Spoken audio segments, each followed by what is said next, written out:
Hey everyone, and thanks for jumping back into the cryptoverse. Today we're going to talk about Bitcoin, major milestones. If you guys like the content, make sure you subscribe to the channel, give the video a thumbs up, and also check out the Telegram channel, which you can find a link to in the description below. We are also having a sale on the premium list, so if you've been waiting to jump on the premium list, now would be a great time. You can lock in the lower rate, and as long as you don't cancel, you can keep that rate. You can find a link to the sale in the description below as well. Let's go ahead and jump in. So every week or two, I like to do an update on major milestones for Bitcoin. First of all, because they're always changing, okay? Now, a lot of times people will put out specific price targets, but I think what's more interesting is to look at a lot of variables, and a lot of times targets, in my opinion, should be dynamic because it's not about a certain price point, but it might be what it corresponds to at a given moment in time. It's sort of like when people say, would you sell if Bitcoin goes to like 80K or something. And my response is always, tell me how we get there, and then I'll tell you if I would sell. For instance, if Bitcoin were to go to 80K tomorrow, then yes, I would sell. But if it's a slow grind up, then it changes the game. So it all depends on how you get there. But the same thing could be said with going down, when things are going down. You want to know, how do you get to those price levels, okay? So the first one to look at is the 20-week SMA, which is the red line. And again, the 20-week SMA has come down considerably. It was unable to go to 50K. So what's interesting is whenever we do go up to $100,000 Bitcoin, we imagine that the 20-week SMA would then go above $50,000, which it was unable to do. You can see it came right up to around $49,000 or maybe just below it. The 20-week SMA right now is just at around $45,000. Okay, so this is our lines in the sand that we need to get above and hold as support for us to resume any type of bullishness. But right now, obviously, that's not the first thing on everyone's mind. We want to know, well, what are some areas that could provide some support? The 50-week, we've seen bounces off in the past. Right now, we are in fact below it. Okay, so it's certainly possible that this could end up being a wick, but at the current time, it's not looking very optimistic. The 50-week SMA is actually at $32,235, so about $2,500 or so above where we currently are.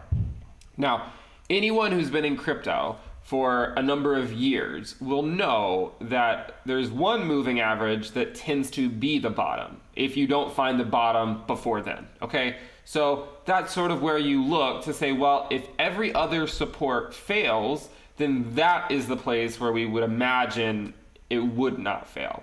And again, it's the 200-week SMA, the 200-week. The 100-week could also provide support, okay? So there's no guarantee we go to the 200-week, but if we do go there, then you always must be ready for it. That's the key thing. You always must be ready for the 200-week SMA. It's sort of like that quote. You don't seek out the 200-week SMA, but you must always be ready for it. Now, before we even talk about the 200-week SMA too much longer, we should probably look at the 100-week moving average and see where that one is. That one is actually currently just over 20K. So I know a lot of people have been talking for a long time about, and we've talked about it on the channel here as well, about, can Bitcoin go back to $20,000? Like, is that a possibility? Well, right now, if it were to go back to 20K, it would actually correspond nicely to the 100-week simple moving average. Okay, so that's the current level right here of the 100-week estimate. But beyond that, the historical bottoms for Bitcoin, if in fact we do go all the way down, we know, if you've been in Bitcoin long enough, you'll know that the worst case scenario tends to be the 200-week moving average. That's like the worst case scenario. So again, no guarantees we go there, but that's the worst case scenario. We went to it in 2020. We also went to it in 2019. We also went to it in 2018. So in fact, we visited the 200-week simple moving average in 2018, in 2019, and in 2020. Every single year we visited it.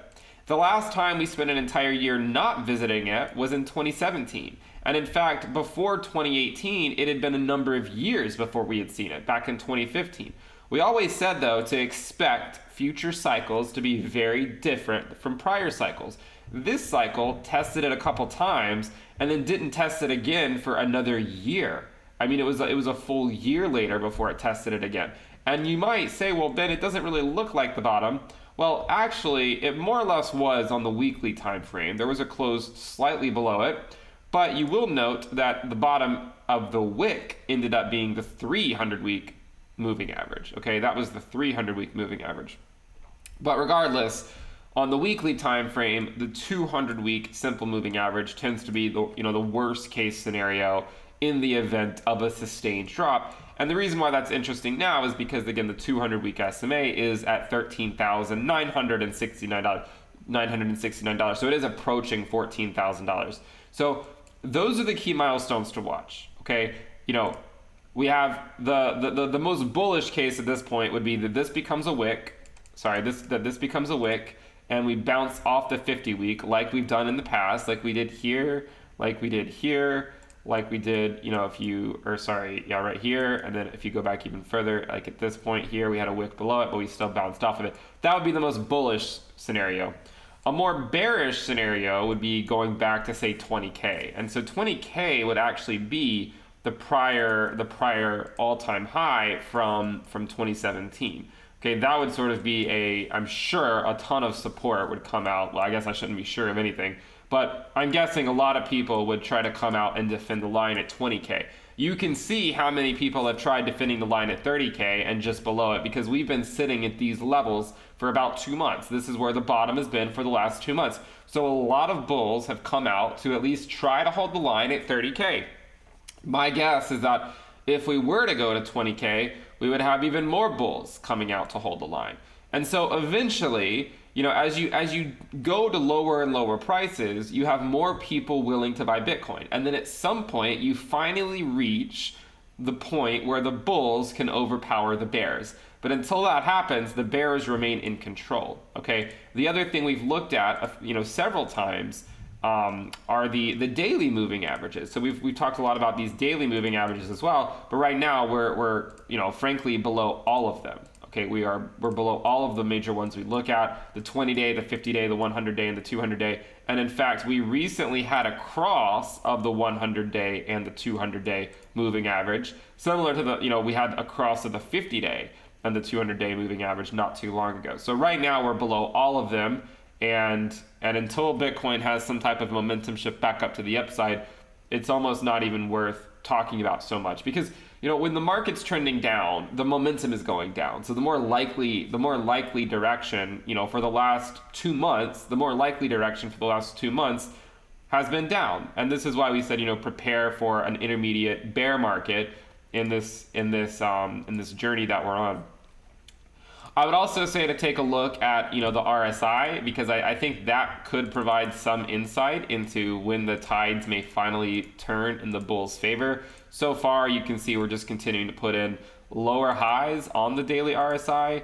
Every pump that we have is a little bit weaker, and it just continues on, right? Every single pump is weaker than the one before it. And note that the most powerful one was the one at 42K. So this was the first sign of the bears coming out in full force, was the fact that the next move to 58K was a lower high on the daily RSI, and then the next one to 61K was even lower, and then the next one to 64K was even lower, and then the next one, which was a lower high over here, which took us back to 60K, was even lower as well. So this is when the bears first started showing up. So from here, we just say, well, we know the game plan. The game plan is we keep churning along for the summer, and again, expecting things to be bearish for a while, and eventually we'll break through our downtrend, we'll come out the other side, and we can hopefully continue our journey after another clear-cut accumulation phase. Now, you may argue that between 30 and 40K is an accumulation phase. And I would agree that there is some truth to the idea that this could be the bottom for Bitcoin, right? There is some truth that it could be. The main thing is that it's not as clear-cut, right? It's so far, it's just a slow downtrend. So the bears continue to remain in control. It's not like when we were at $8,600 to $10,000 when we just went sideways for the duration of the entire summer, right? This was sideways movement from like May until August, and we called it back then and said this is a reaccumulation phase, not a distribution phase. This was a reaccumulation phase. So now we look at it and say, well, right now this seems more like a downtrend than it does just simple reaccumulation. But so far, the most optimistic thing I can see on the chart right now is we haven't fallen below, right? We still haven't fallen below the lows that we've seen.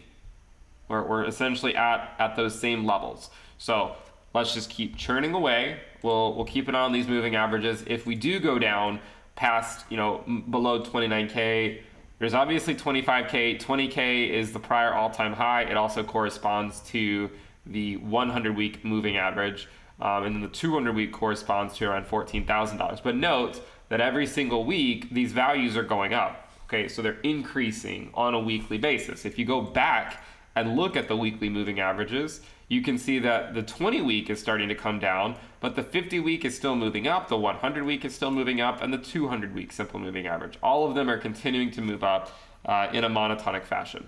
And we would expect this to continue because we're only just now coming to prices where we can even say that it's below the 50-week simple moving average. Anyways, if you guys like the content, remember to subscribe to the channel, give the video a thumbs up, and also check out the Telegram channel, which you can find a link to in the description below. Remember, we are having the sale on the premium list. Check that out in the description below as well. If you want to know how I'm navigating these markets, we have weekly reports and videos, the Telegram alerts channel, the Telegram chat room, the risk dashboard, and more. Check it out in the description below. Thank you for tuning in. Subscribe, click the bell icon to turn on your notifications, and I will see you next time. Bye.